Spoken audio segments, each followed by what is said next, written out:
if there's an abundance of intelligence and we're able to access that at any time, what skills are valuable? The skills that keep being repeated are all what females or the feminine part, what is our strengths. So areas like intuition, areas like our judgment, and I've been scoping it out and I've been building it, and then I asked Claude and ChatGPT, how much is what I've built worth? And they were like, it's worth probably $200,000.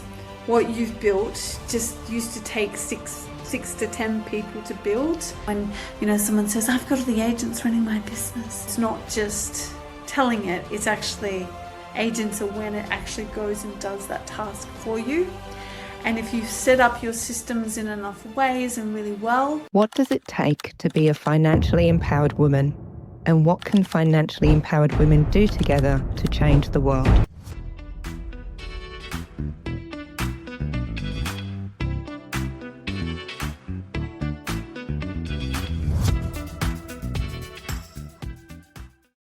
A shocking statistic is that around 400,000 women in Australia are at risk of homelessness. And the cause of this is the lack of education about how to build a financial foundation, starting even before we first enter the workforce and well into our retirement years. My name's Dion Payne, and I'm the founder of the Financially Empowered Women podcast. I'm passionate about ending homelessness, and as part of that passion, I chose to look at the systemic barriers that are causing homelessness for women in the first place. The Financially Empowered Women podcast is designed to bring you the best experts from around the world to increase your financial know-how and give you practical and women-specific tips to overcome the challenges you might be facing, such as how to negotiate a better salary, demystifying super, or how to navigate a separation and ensure the assets are distributed fairly. My role is to provide you with the best information out there to change your trajectory and become a financially empowered woman, because you deserve it, and the world needs you more than ever to own your worth and help others to do the same. Hello everyone, and welcome to the latest instalment of the Financially Empowered Women podcast. My name's Dion Payne, and today I am joined by Michelle Williams. Let me tell you a little bit about Michelle. Michelle helps people in small businesses understand and use AI in practical, everyday ways.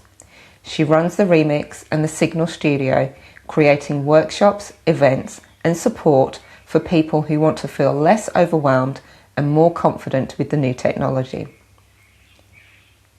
Welcome, Michelle. Hello, nice to be here. Yeah, it's great to have you. Now, we've been in each other's worlds for a little while, and one of the things that's been inspiring me, being around you, is the work that you're doing with AI and really going into businesses and helping people feel more confident with AI.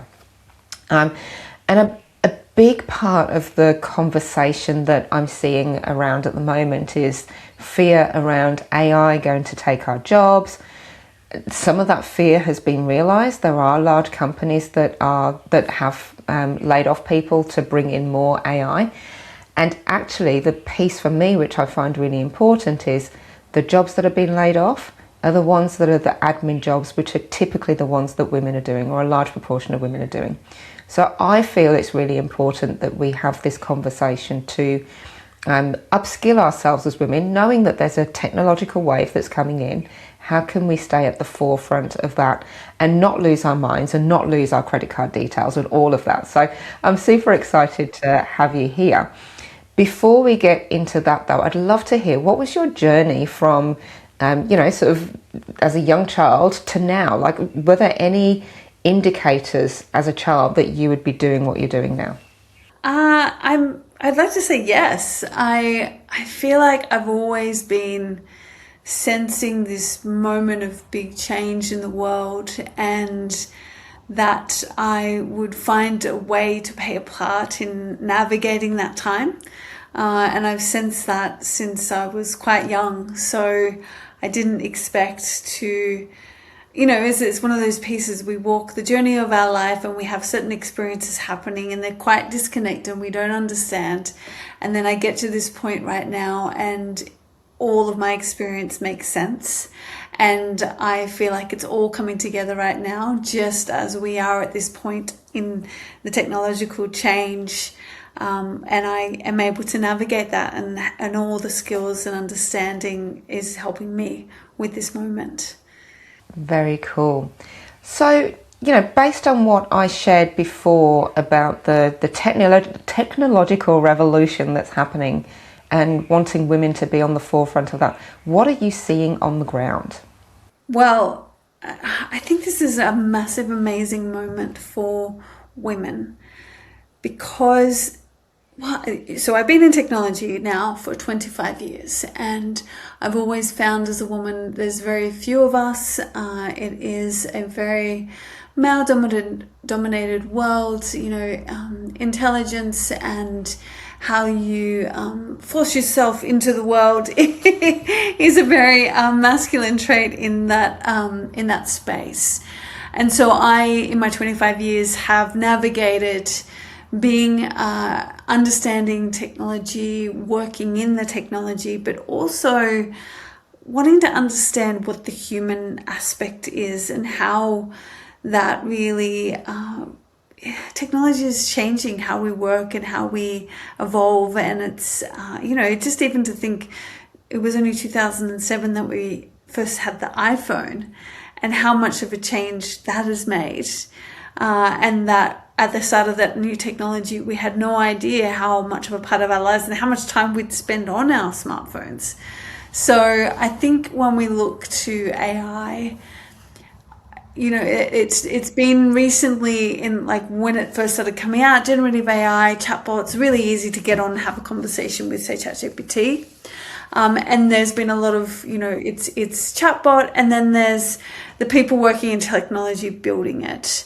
And that's really frustrated me because I guess I can see that it's much more than the technology. It is actually a tool that is fundamentally changing how we work and the work that we do. And that actually what's being talked about is if there's an abundance of intelligence and we're able to access that at any time, what skills are valuable? And the skills that keep being repeated are all what females, or the feminine part of, I'm from Byron, so we talk about the feminine energy of us, what is our strengths. So areas like intuition, areas like our judgment and our way of like seeing systems and how things interconnect. And, I think that those parts of us that we probably take for granted are definitely what's going to be needed, but also what's going to be enhanced because of the fact that technology is available. Sam Altman talks about intelligence being like electricity, where you just pay for how much you need, which is like insane. And especially with all the work that we've done. Yeah. I think that's an important piece to say, because I think at the moment it's really, it's just happened over the weekend. There's been some commencement speeches in the US that have been booed, especially with Eric Schmidt, the CEO of Google, was booed. And, he got up and he told the crowd how great AI is and how much of an opportunity, speaking to a bunch of computer science graduates who have spent the last 4 years and stupid amounts of money on learning all these things that are now null and void. Everything that they've learned, AI can actually now do. So I think we're in this really interesting time. I knowing technology and being in technology for such a long time, I think it was inevitable to get to this point where we would have this tool that does what it does.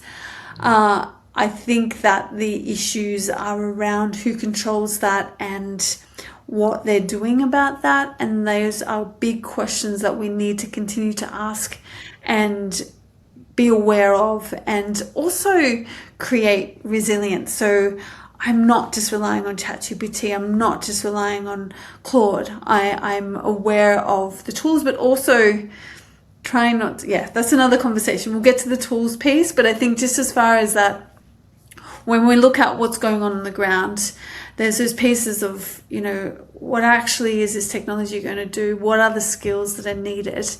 But also I think the big piece that's coming up for me talking to businesses and talking to people is the feeling of overwhelm, the feeling of I can't keep up with this, the feeling of I need to start, I need to go do something and I'm going to do it now. And, now I just need to get into it. And this feeling of, now I'm there and what do I do now?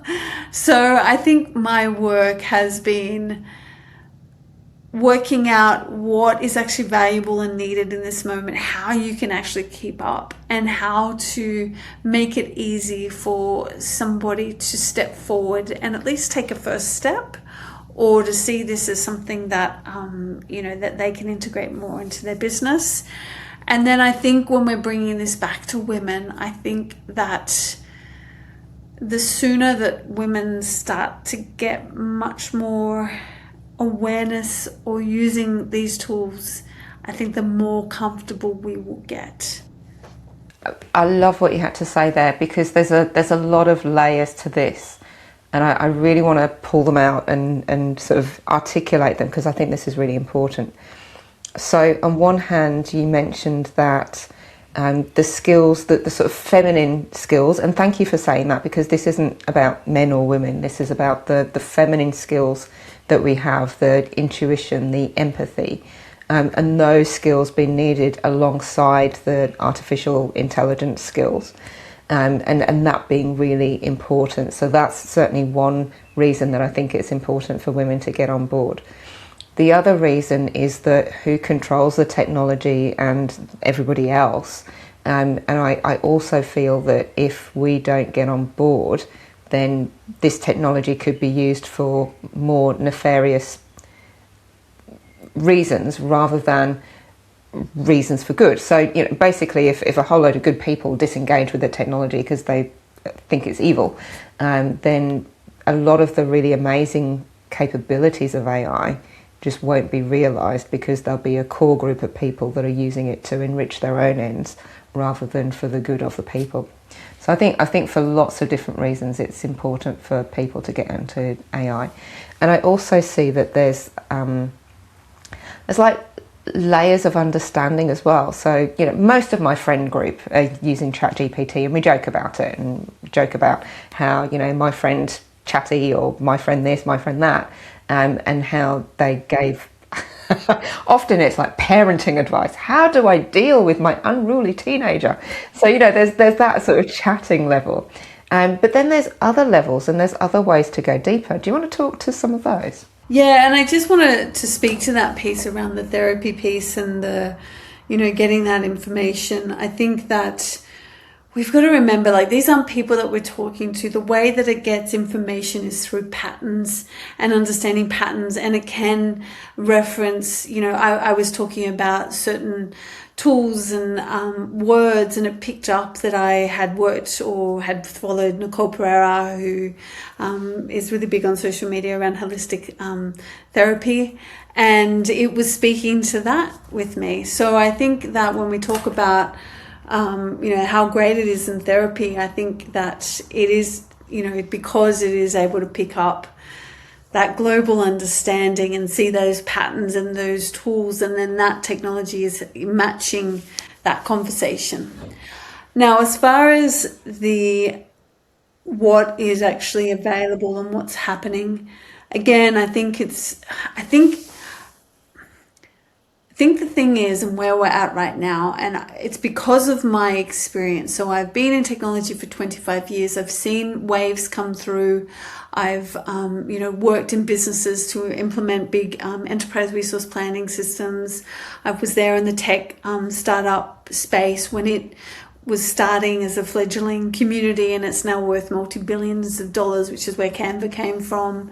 I spent time in Byron just calming my nervous system, but also working with agencies and food manufacturing companies to get to use technology in their businesses. So I think right now, the biggest things that I'm seeing is I'm building my own system right now. What I am able to do compared to, so I've been scoping it out and I've been building it, and then I asked Claude and ChatGPT, how much is what I've built worth? And they were like, it's worth probably $200,000. What you've built just used to take six to 10 people to build, and the level of what you've been able to build is worth that much. The fact is that, firstly, it's a way my brain has always worked, and I've just never had the resources to be able to articulate and do that. But secondly, I think it's also that the way, you know, I've got a particular client that I'm working with at the moment. They've got spreadsheets over here. She's got stuff in her head. She's doing stuff, and she gets home. She works from 6 to 11, Monday to Friday, doing documents. And she came to me and said, I need AI. And I said, well, I don't say someone needs AI. I say someone needs their system cleaned up and reorganized, and AI will help that happen. Because, you know, we went through a process, we've recorded the conversations, AI has been able to articulate what the conversation is, been able to draw out what the workflow is, been able to help me with recommendations. My judgment and my experience and my understanding of where this is headed and what she needs is what is valuable, and what AI can't do that without me, but what I'm able to do, and also just checking if things are right, or, you know, walking through things. And, you know, I've done this work for a long time, but I never had a partner like this to be able to do this with, and be able to do it in much cheaper and much faster way that's actually much more tailored to me. The way that we used to do this was like a CRM here, and, you know, a tool over there and a tool over here, and then they didn't speak to each other, and so we still have to do all this admin work, and we have to learn how to use that tool and then learn how to use this tool.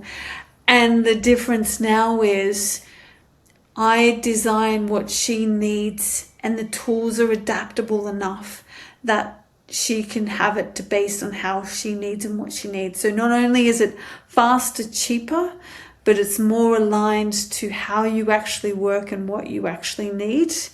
And then after that, that's where the agents piece comes.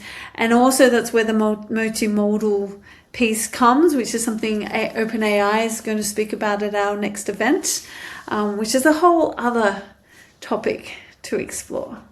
Wow. Okay, so we're moving from chatting with AI tools, which is, you know, basically a glorified Google search. If you've been watching the news lately, it's easy to feel a sense of despair between power-hungry global leaders and absolute chaos and division. It can feel like things are spiraling out of control. It's easy to feel overwhelmed and just to have a sense of powerlessness. But there is a way to push back. We can stop looking at what they are doing and start looking at what we can do. At Women for Homes, we firmly believe that where we put our money is making a choice for the kind of world that we want to live in.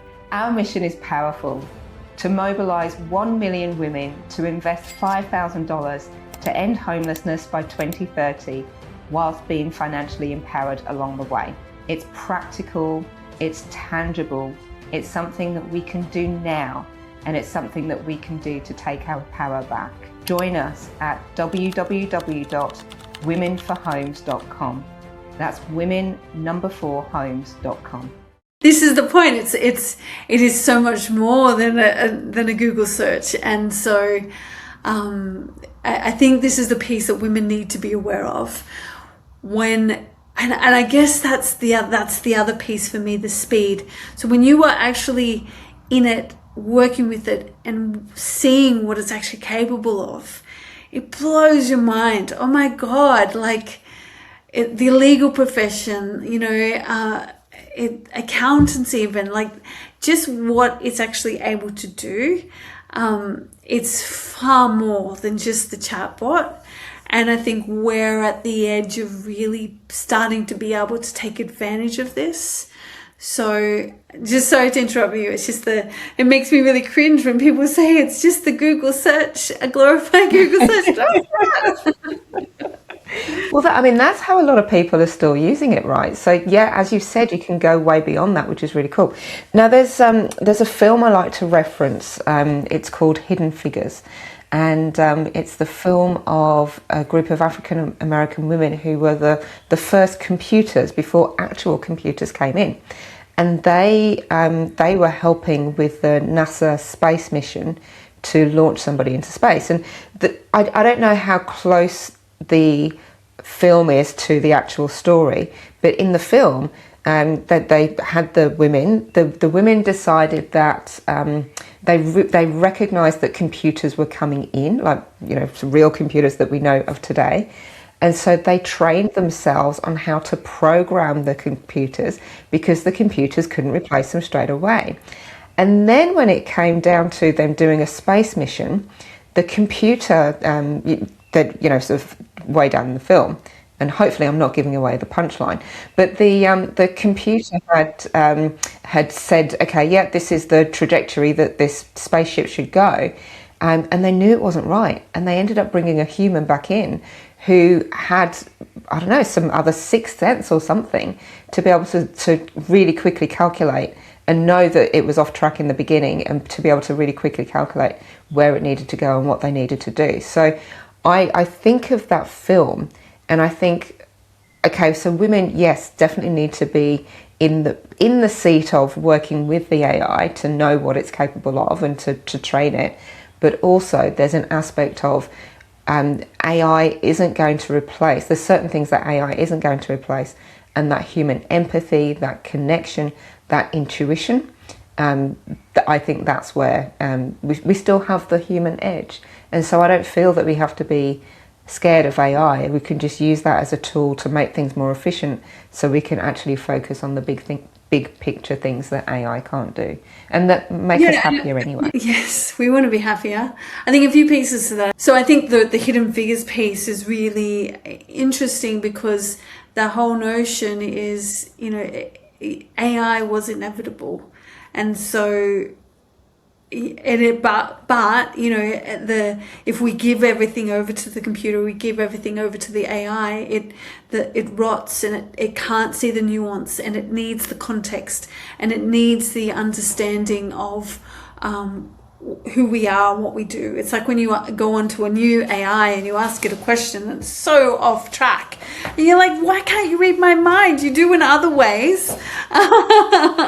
So and this piece, it goes to where when I speak with clients, I don't, again, come in about the AI piece. The most important piece and the biggest opportunity, value, thing that's going to help you navigate all of this change is around how you manage your data, is around how everything is connected, and then AI tools sit on top of that. AI tools shouldn't be, it's not about choosing one and that being it. I can't even keep up with it. But the way I've designed and the thinking that I have means if one tool becomes suddenly expensive or inaccessible, or something else has evolved past it, it's really easy for me to work with that new piece of technology. And also with agents, I don't know how many of you have heard about what agents are, and when someone says, I've got all the agents running my business, what that actually means is that they are setting up AI to do a set of tasks. And like at the moment we speak to a chatbot and it responds, we tell it to do something and it says how you do it.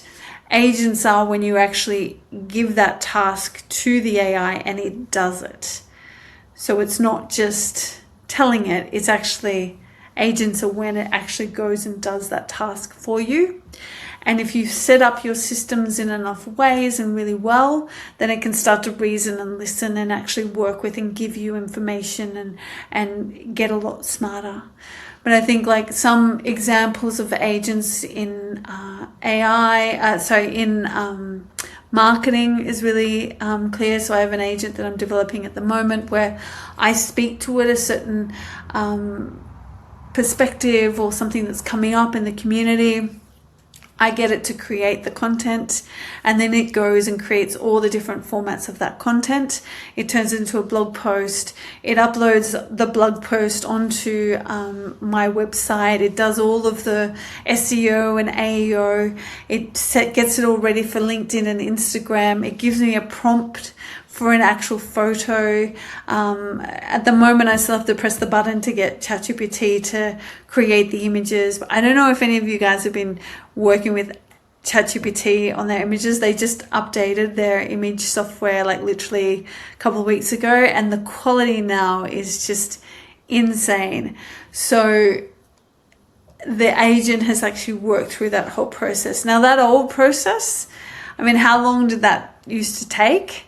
So it has increased my productivity quite a lot. Amazing, amazing. And one of the things that you referred to earlier on in the call was just around how a lot of people have fear of AI, and really a lot of the work is about, I don't know, just kind of calming your nervous system around it. Can you speak to that a little bit more and share that with the audience? Well, I think the piece that came up, I think there's a couple of pieces here around, again, what it means to be a human and who we are as a human. I saw Reese Witherspoon did a post around women getting good at AI, and a lot of women were like, actually AI is stealing all of our creativity and doing all of this, and we've lost agency and we don't want to use it. I think that's a nervous system response as well. I totally get what they're saying around stealing creative work. I mean, the internet, all of the information that it has is basically coming from the internet. And so I don't think it's right that it's being stolen and being used. But it is needed for culture piece. So I just wanted to speak to that piece. I think it's really important to speak to this piece around the creativity and the taking of people's knowledge. And again, it speaks to that piece about creativity. I would never feel the same listening to a Spotify tune as I would to actually being in the moment watching somebody perform something live.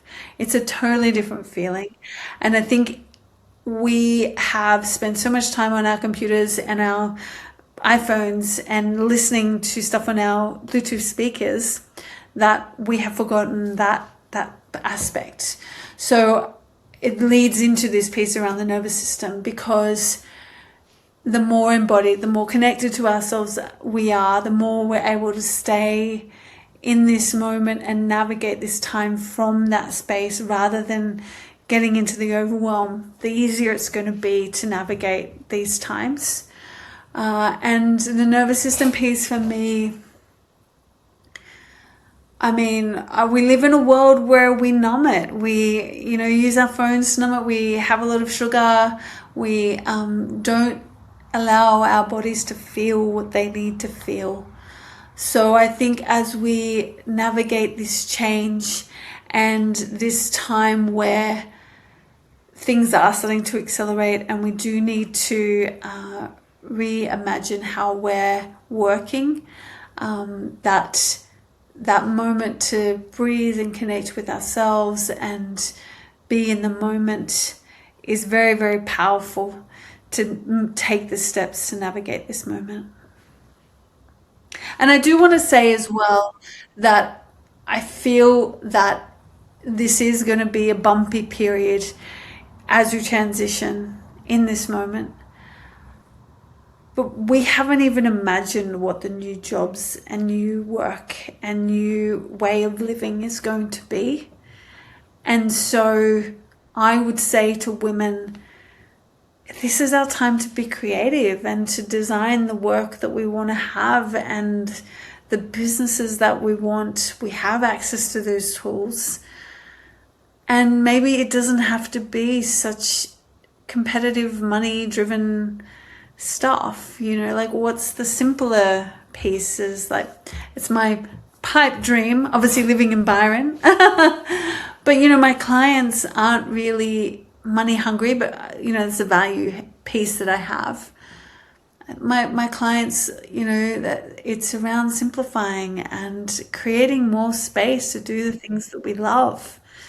We're at a building period right now. I don't necessarily say that I'm have enough time to spend outside in the beach at the moment just because I'm spending so much time building. But I think this is the opportunity and this is the time. We know that certain direction that we're going in the world isn't healthy or sustainable or even what we love doing. So can AI as a tool be there to help us actually create the jobs and life that we want? Yeah, beautiful. And, for myself, and I think of how I'm using AI and how I think about it, I really can see, you spoke about simplifying, and yeah, like I see that AI can simplify a lot of the things that I do, take them off my plate essentially. But also what I see is that AI can help to amplify each of our brilliance, like where we're at in our zone of genius. It can help to amplify that. And so, I don't know, I feel that yes, it is going to be a bumpy road. Yes, there are going to be some challenges. And if we can embrace it to amplify the gift that we have to give to the world, then it's got to be a good thing. Yeah, yeah. And we say that with caveats of hallucination and not letting it, not giving again all our agency to it. But it is a prompt that I use in there is in ChatGPT. I've asked it numerous times, what is my specialty? What am I good at? What kind of life can I create? And it's really good at spotting those opportunities, and it's helped me and see parts of myself that I haven't necessarily seen before. So and it helps also with specking out the house that I want to build and all of the other things. But I think that we have an amazing opportunity at the moment. And it's as simple as, ChatGPT is really good for having chats, but honestly, if you want to try a tool at the moment, try Claude, connect it up to your Gmail and all of your tools and add a few skills, and what you can create and do right now is pretty amazing in there. And I think the more that you play and ask it questions and get in there, the more comfortable you'll get and the more that you'll be able to see. And if you want to go further on that and look at actually setting up systems and agents and with your business, I'm definitely happy to help if you would like to have a conversation around that. Yeah, fantastic. And I'll make sure that your contact details are in the show notes so anybody that wants to get hold of you can. Thank you so much for joining us today, and thank you for sharing all of your wisdom. And I know that I'm feeling very inspired about what you shared, and I'm sure the listeners will as well. So thank you again. Thank you. Have a good day.